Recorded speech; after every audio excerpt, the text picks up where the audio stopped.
Hello and welcome to Get a Grip with me, Angela Scanlon. And me, Vicky Patterson. This is the podcast where we get loud about the realities of womanhood. And basically dive headfirst into the chaos of life.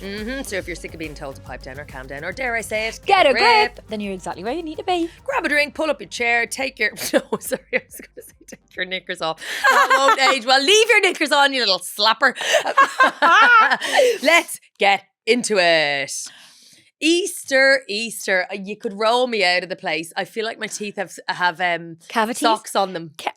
You know, like they just woolly. I haven't had any chocolate. Why? It was Easter, babe. I know. Gloves off. So annoyed. I've got a big sweet tooth as well. I just worked it all, mate, so I haven't had a chance. But I do have a Cadbury's bunny in the house that I might have tonight.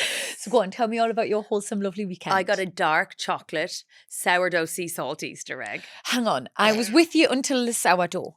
Is it little bits of bread? It's a little bit of kind of like toast. Yeah? Nearly. Yeah, like crunchiness. Like a little chocolate kind of crouton. like a honeycomb thing. Like a little chocolate crouton. Divine. Why is that not a thing? No, I mean, I feel like whoever got you that knows you very well. He knows me very well. He knows you very well. Very well. But then I also got Maltesers one. Delicious. I know. Do you know, I like it. I'm sort of like quite a common Easter egg gal. Like I like a Cadbury's. Populist. A populist, yeah, like just traditional. Like I see all the fancy ones, people doing like these Ferrero Rochers and the Dubai chocolates and the pistachio here and there. And I just think, just give us some buttons on mini eggs, mate. Honestly, mini eggs for the win. Love a mini egg. Delicious. I've got a bag of them as well. They're good. Oh, my night's shaping up to be very exciting, Honestly. actually. And also a cream egg. How do you eat yours? I was on Sunday brunch on Sunday and Simon actually like microwaved it and did it on a... There's something wrong with him. He did a slab of banana bread with like blended up mini eggs through the banana bread. Oh, wow. And then, so crunchy bits. Yeah. And then like a melted cream egg on the side. I'm actually salivating. Babe, it was so good. And then like a dollop of like Greek yogurt and honey all over. The Greek yogurt tipped it a bit for me. But sorry, that's where you draw the line. What's happening with the cream egg on the side? It's on the side. Like in an egg cup? No. All melted on the side and you just like scoop Dippy it. whip like warm Nutella. Like, it was gorgeous. That sounds fabulous. Do you know what else they do as well in Scotland and my neck of the woods sometimes? They deep fry them. Well, it's like a deep fried Mars bar. Exactly, but they do them for Easter. Do you know, I filmed the final episode of The Apprentice on Friday. How's that been? Have you loved it? Loved it. Have you kept the like suit vibe going all the way through? Do you know what? I wore a bad bitch suit for the final ep. I bet you did. Pinstripe, but with like a little poof at the waist, poof at the shoulder. Yeah. It was like giving Gordon Gekko.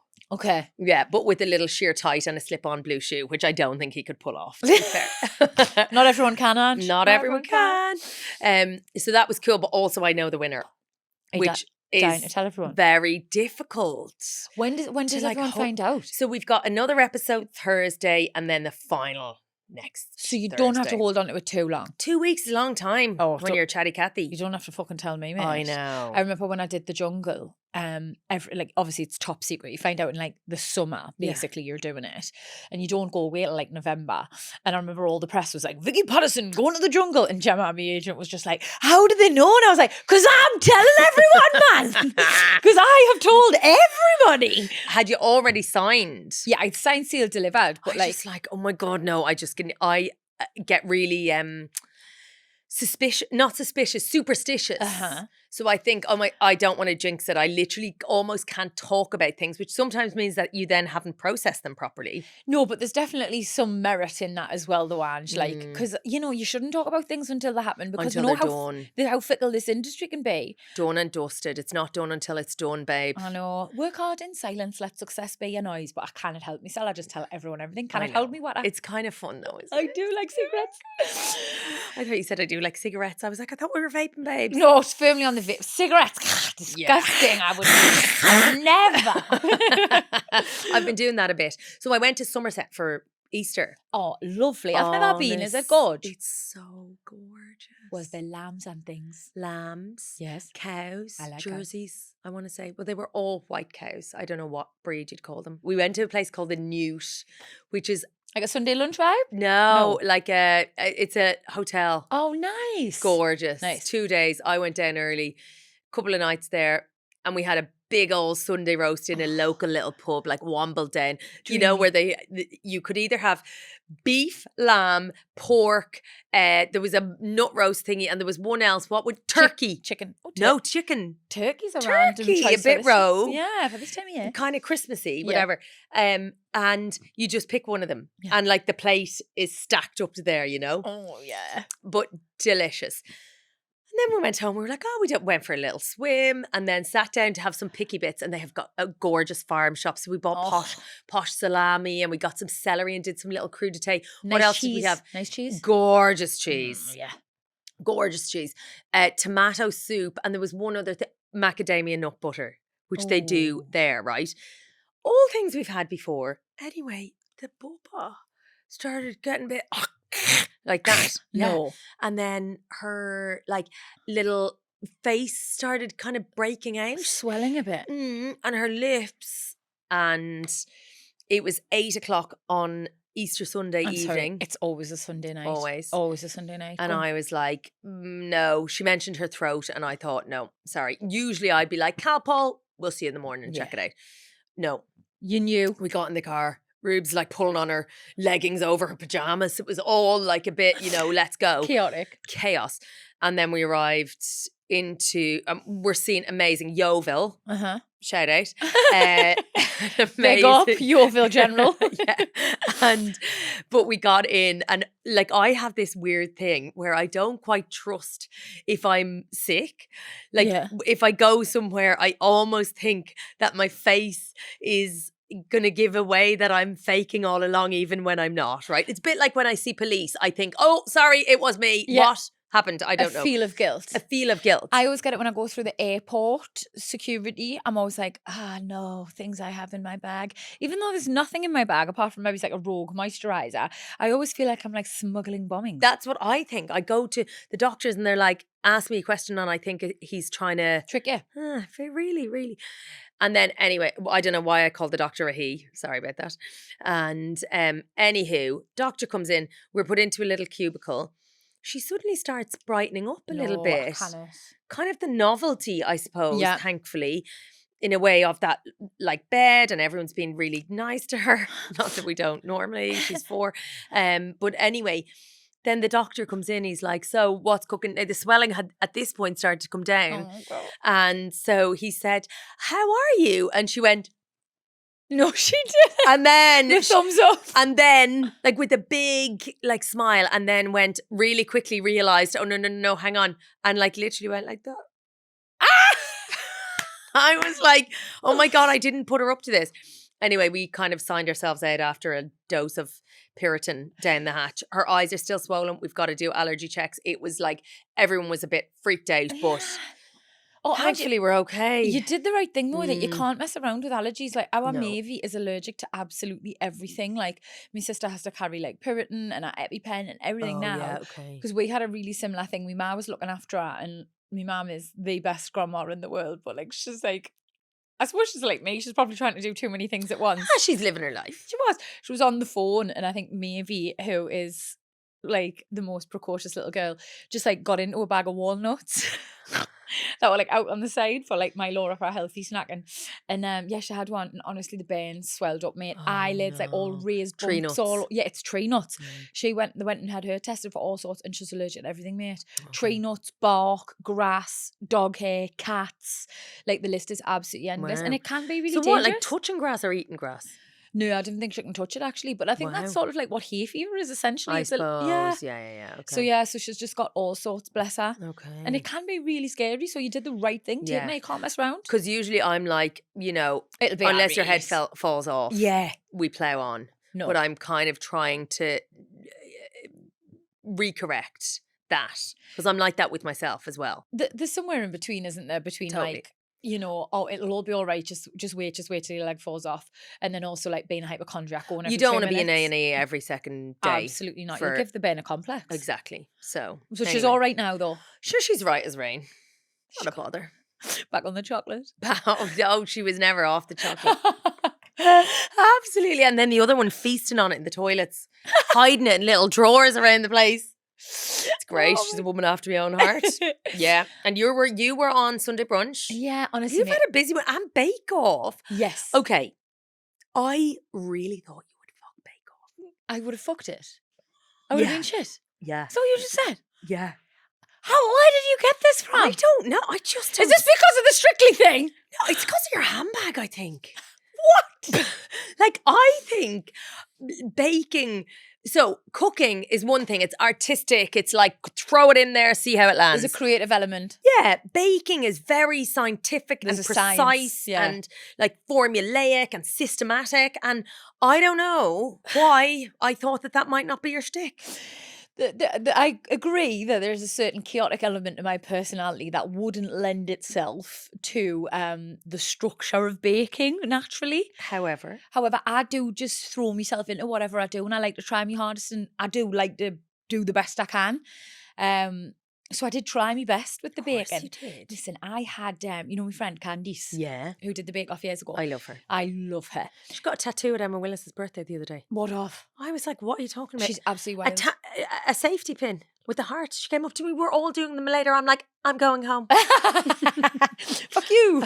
See you later. I love you, but no. No, I don't. I don't have a tattoo, full stop. Today is not the day where I'm going to get a safety pin on my arse. You know I mean? would never get a tattoo. I have. Sorry. Would you again? So much I don't know about you, babe. I'm going to take my shoes off. Do it. This is a podcast, a visualized podcast. That big toe is looking a bit ripe. That's better. No, so Okay. Bake Off. Yeah, I did well. Yeah, okay, so what did you bake? Because actually we were just about to watch it and then we had to Nino. Nino. Yeah, so what? So first chat, so Candy's come and helped us, bless her, and gave us some of our like expert knowledge, which was really helpful. You get to prepare for 2 of the 3. Okay, so there's challenges. the like, here is all of the, like make a Battenberg. Then Yes. there's the technical challenge, which is blind. Exactly. Okay. And then there's your showstopper. So And sorry, with the technical challenge, there's literally just a list of ingredients Oh, and yeah. then go for gold. Exactly. Shit.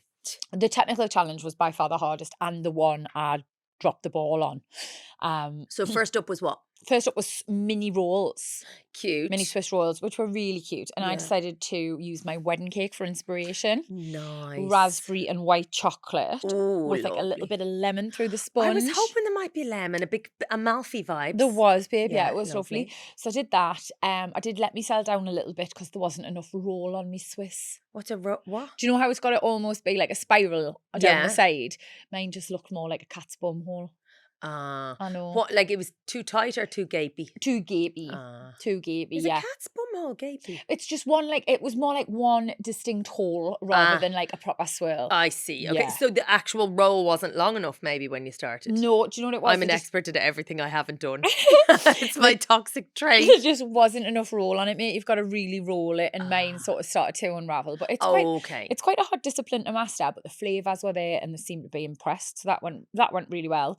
Like I say, the old syrup sponges were where I let myself So down. syrup sponge was the technical. Yes. Well, I've never even heard of a syrup sponge. Do you know what? I think I used to eat them when I was a youngin' out of like a tin. I think Heinz did them out of a tin. They were so good. It's a bit like sticky toffee pudding. Exactly, very So similar. tray baked but with sugar syrup basically on it. All, yeah. But Ooh. even just like making the syrup was hard. Like I did definitely struggle. And if Rose hadn't helped us, bless her little heart, I do think that would have been a disaster. And then my showstopper, which What was your showstopper? So it was make your favorite, like your most iconic outfit out of choux pastry. Oh Jesus, I that's know hard. it was Choux hard. pastry? Choux pastry, mate. Yeah, so just like think giant profiteroles. So I did my jungle crown. Cute. It was really cute. Did it all on like a sandy biscuit bed, and then did like a massive round choux pastry, which I then piped with like sort of like a chantilly cream with a tropical coulis, leading into that like jungle vibes. Bit of rum through there as well. And where were the shoe buns? That's what. So The whole thing was the made whole- of that. Yeah, and then I used like loads of like sugar work, so to make the leaves and the flowers and everything. I made my own little bugs out of like fondant icing. Vicky! I know, it was a full-on affair. Oh my God. And were they impressed with that one? Very impressed. I didn't realise, because you're obviously not privy to the conversations that like Paul and Cherish are having. But yeah, like it was between me and Rose. for the winner. Spoiler alert, everybody, I came second. Oh. I know, but honestly, Rose deserved it. She was so good. And I had a lovely time. Oh, I'm watching it. Yeah, on it was catch up. good. That, and also I watched the first episode of Making a Baby. Maybe baby. Maybe Baby. But I mean, that is what it is. Making a Baby is a very different show, isn't it? No, I mean, it's just exactly what it says on the Maybe tin. Baby. Okay, yeah, great. Busy TV Loved week. it. Do you ever Great. find that, like, all your projects come at once? Always. And then you're just not on TV again And for then you 6 disappear months. into Yeah. oblivion. And It's fine. everyone's like, who's that? Is that Scarlett Moffat? I'm like, no. We're cyclical beings. What's that mean? I said it wrong. I meant cyclical, but I said cyclical. I still don't know what it means. Cyclical, like cycles. Oh, cycles. Yeah, You that need makes. cycles of busyness, cycles of quietness. Yeah. Enforced rest is what you need, babes. I do need a bit of rest. Vicky turned around to me earlier on and she said, you know, when you have a bit of time off and you really just kind of relax into it and then you feel really tired. And I said, yeah, when did that happen to you? And she's like, yesterday. It's like, you had a day off, hon. That is not time off. A day off. It was a lovely day, though. It was a lovely day. It was a lovely day, yeah. Okay. Hey, I got me hug off Paul Hollywood, though. What? It's supposed to be a handshake. I know, but I went for the full-blown hug. I would have had a lot more if I could have. Really? Yeah, I think he's a wicked bit of kid. Wicked bit of kid. Do you not? He wouldn't be for me. No. It's them baby blues, Ange. You love a blue eye, don't you? Yeah. 2 of them ideally. Ideally, yeah. Yeah. Although I wouldn't say no to a blue-eyed pirate. No? No. What eyes is Jenny Depp? What eyes has Jenny Depp? What was that? What eyes is Jenny Depp? has Jenny Depp? I don't know, to be sure. It's when I get tired and drunk. I get really Irish. What eyes has Johnny Depp? I get really Oh my angry God. and Geordie when I'm tired, so don't worry about Angry, it. is it? Okay. then, I like that. Angry. I like that. Okay, right. Can we talk about the term geriatric mother? Yes, we can, as long as you're ready for me to be apoplectic with rage. Yeah. Right, we'll get into it after the break. Welcome back, kittens. What in the world's been going on? Who's in the right? Who's in the wrong? Since what's Thursday? What have I missed? Take it away, I Ange. this is on YouTube and we see us What singing. in the world? Has been going on.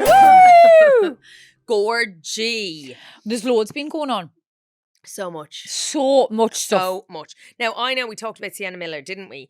Back because she's done a double whammy in terms of showcasing her delightful baby bump at a couple of big events. So she did the Fashion Awards just before Christmas. That's when we're talking about a baby, the BFAs. BFAs. So that's current baby on board. Mm-hmm. And she also did a couple of years ago, I think only, another one where she was out in a chaparelli gown Oh, that was like nice. literally baby out and a poofball skirt. Unbelievable. She Like, does maternity fashion really well, doesn't she? Jesus. Yeah, she's glorious.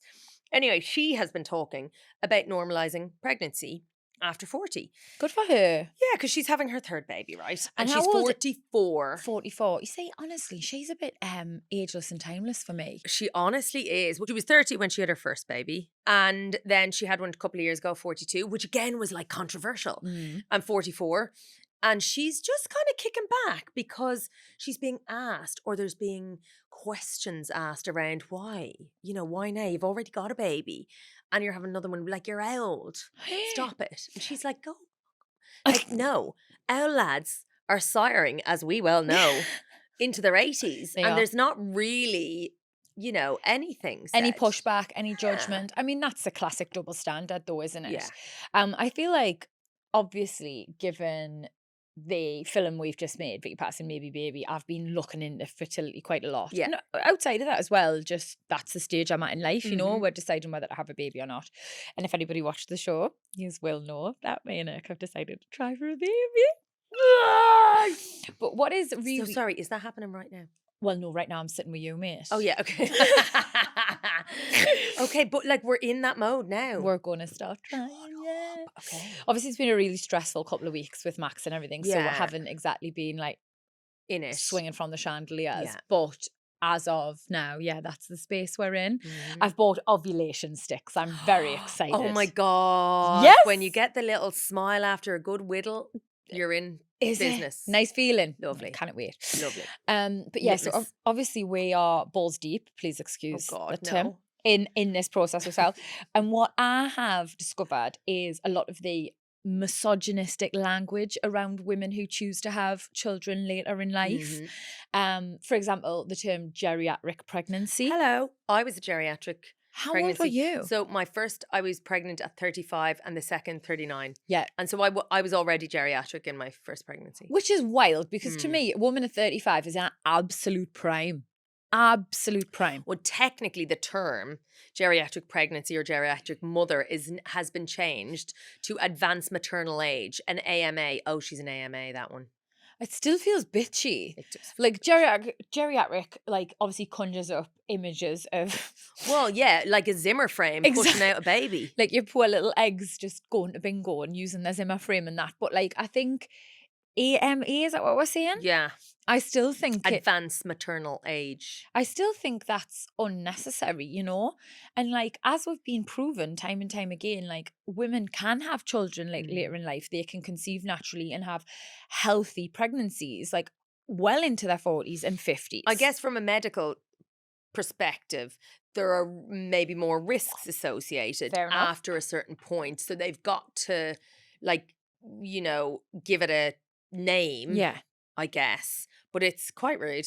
Yeah, it doesn't have to be as bitchy, I don't think. Yes, but I think that's all deliberately designed to be like misogynistic, to make you think twice, to scaremonger women, you know?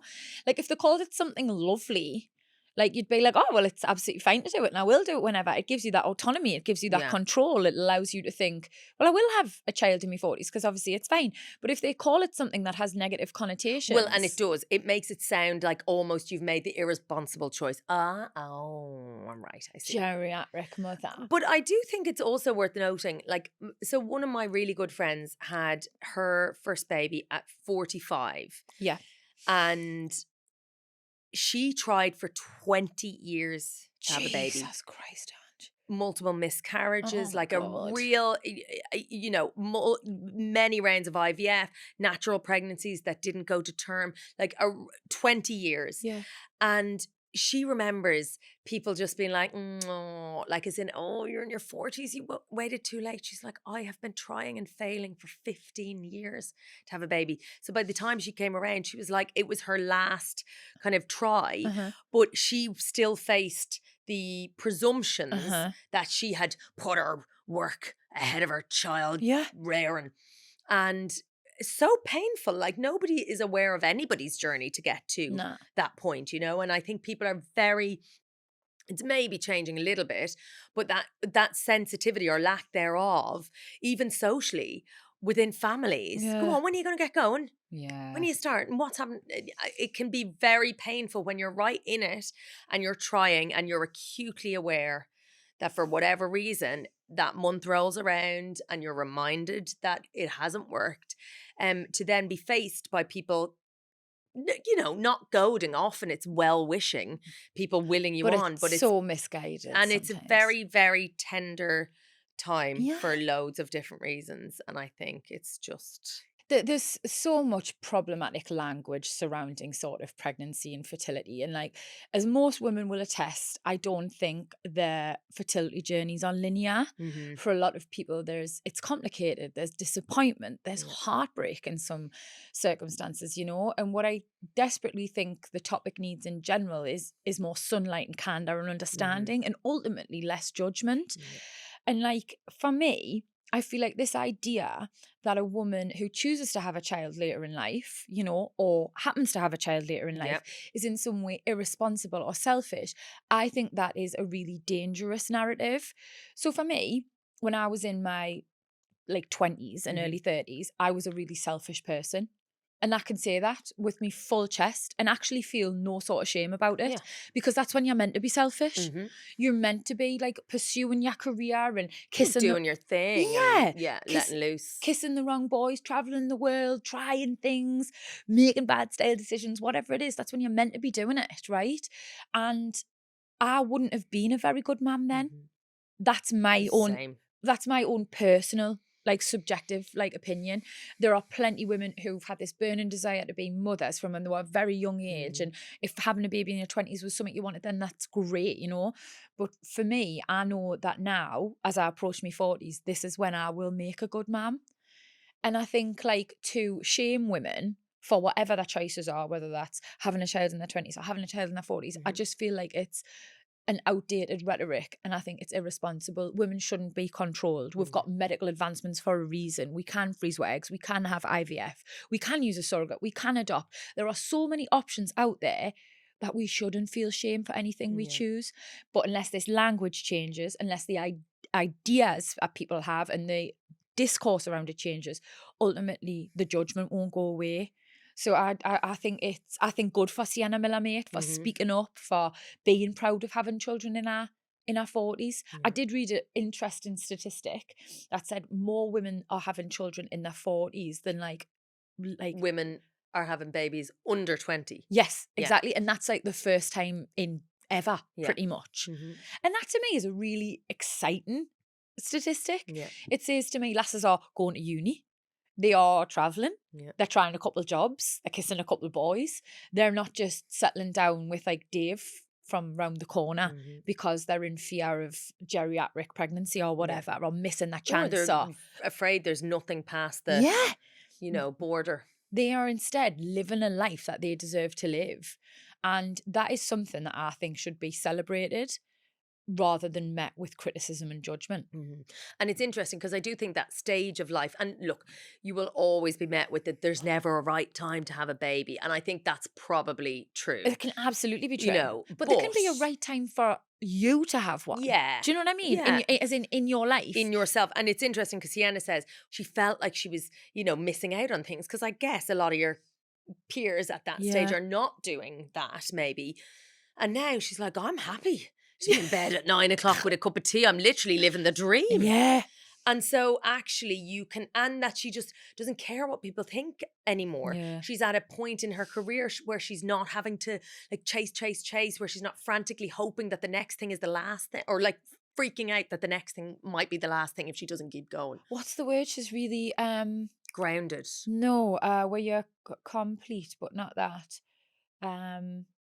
You're just content. See, that's how uncontent I am. I couldn't even find the fucking word for it.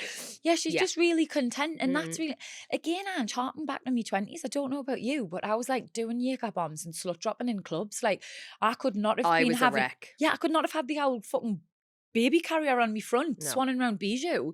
Like, it's the right time for me to be having these conversations and thinking about this stuff, as it is for many women, you know?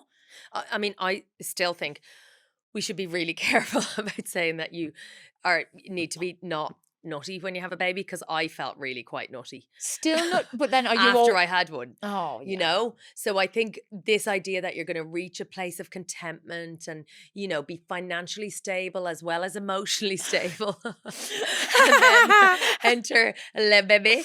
I think it's okay to still be finding yourself while you're having a baby. But the other thing I think is important to note is that fertility, when I think of fertility as an issue, I think of it, because of how we're fed, as almost a female issue. I immediately go to egg freezing. Yeah. I immediately go to like all of the different interventions that women have to do. And any of my friends, even when I before a second, we did like a monitoring cycle at one of the clinics or whatever. And I remember thinking that all of the onus was on us, on the women, and the assumption was that if there was a problem, that it was a female problem.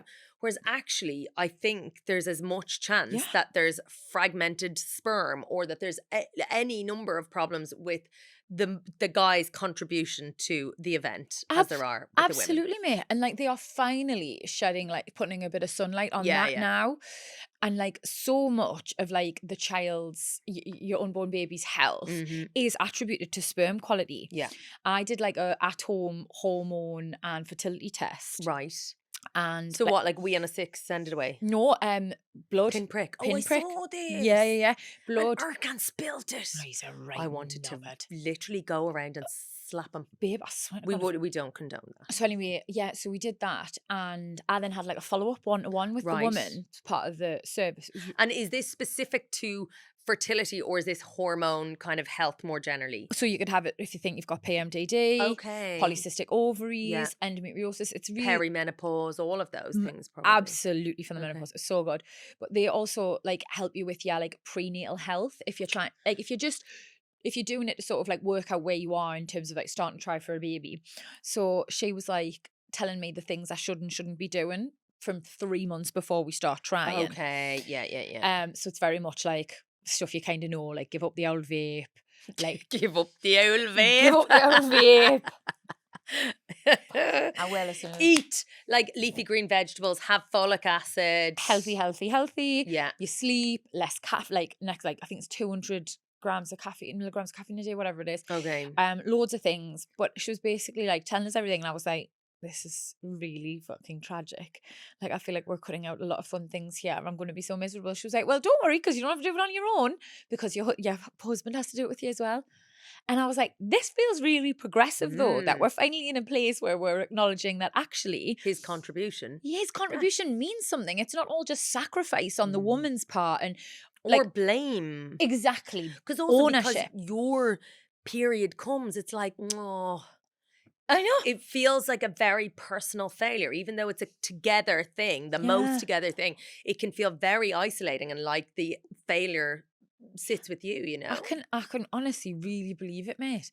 Yeah. But yeah, she just said like Erkan has to like watch his caffeine intake, his like everything, and I just felt, because you know misery loves company, mate, and I just felt so happy that we're going to be sort of like in it together. And finally the research and the sort of like the sacrifice and all these things, well, the it's not to be weight is like, shared. The weight is shared. Yeah. So it feels like we're moving in the right direction, albeit a little bit slowly.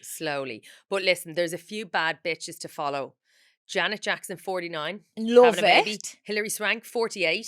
Was she? She had twins as well, as memory serves. Twins, yeah. Naomi Campbell in her 50s. Yeah, good for her, mate. If anyone can do it, she can. She's an Amazonian. Halle Berry. It doesn't surprise 46. us. Go on, Do you know what I mean? Yeah. So like loads of them. Loads of them. Do you know what? I feel like that is something to be celebrated. Totally. Al Pacino and Robert De Niro having kids in their 80s. How do we feel about that? I mean, they can get in the fucking bin, the weirdo bastards. 80s is wild, mate. 40s, fine. I 80s, know. come 80s on. is absolutely bonk donk. Come on. Yeah. Have you seen this? Tell me. I was scrolling on Instagram when I shouldn't have been. The latest Vogue cover, seeing double when Miranda met Anna. Shut up. Yeah. Oh my God. I know. Isn't it fabulous? Because we talked about Devil Wears Prada. Too. Lot of people in the old comments, Vicky, Disagreeing or agreeing? about what's his chops. Because I remember Adrian Grenier, is that his name? Yes. And Grenier, something like that. Anyway, he makes lovely sandwiches. He's not important. He's the villain. I remember, I realised where I know him from. Entourage. Yeah, I seen that. Epic, right? He was great in that. He was great in that. Such But a he was a little neggy prick. In Devil Wears Prada. Yeah, it's not the actor I have a problem with. I'm sure he's a nice Yeah, man. no, he's lovely, I'm sure. It was the fucking character in the Devil Wears Prada who was a little knobhead. So here we have the two Mirandas, as it were, in a room together. A wide-ranging conversation about fashion, family, friendship, and yes, the forthcoming sequel of The Devil Wears Prada. I'm sorry, but the PR around this film has just been absolutely incredible, hasn't it? Honestly. Beautiful. Meryl Streep is such a bad bitch. She is incredible. Incredible. That's cool. Anna, I don't know if Anna will be happy with that pose. Mate, there's no way she didn't approve it. Are you joking? This was like her creative. She's come up with everything. Like, she's Do you reckon? Oh, babe, she's such a control freak. She's a control. Oh, you remember she used to go out with Bill Nye? Don't you dare fucking wink at people and try and wind me up. They broke up, but actually they would have been a really cute couple. I do think, though, I kind of love the wild directions and lengths people are going to now to make a film land or like a show or whatever they're promoting. Yeah. It's like you can't just do copy and paste, arrive at a red carpet, take a cute picture and piss off. Everything, I think, as we are consuming more and more in a digital sense and just across the board, that people are having to be forced to be more creative. Like, do you not remember back in the day, like, this is such a terrible comparison, but it's the one I'm going for. Like, I just used to get paid to like hold a protein shake on my Instagram and be Okay. like, loving this week, 6 grams of protein, make sure you grab one. And it would get like 40,000 likes. Everyone would buy it and my job was done, paycheck in my bank. Now you have to go away and make a concept, make a reel, come up with a creative. It has to be interactive. Like, you have to work so much harder because people are just constantly overexposed to everything.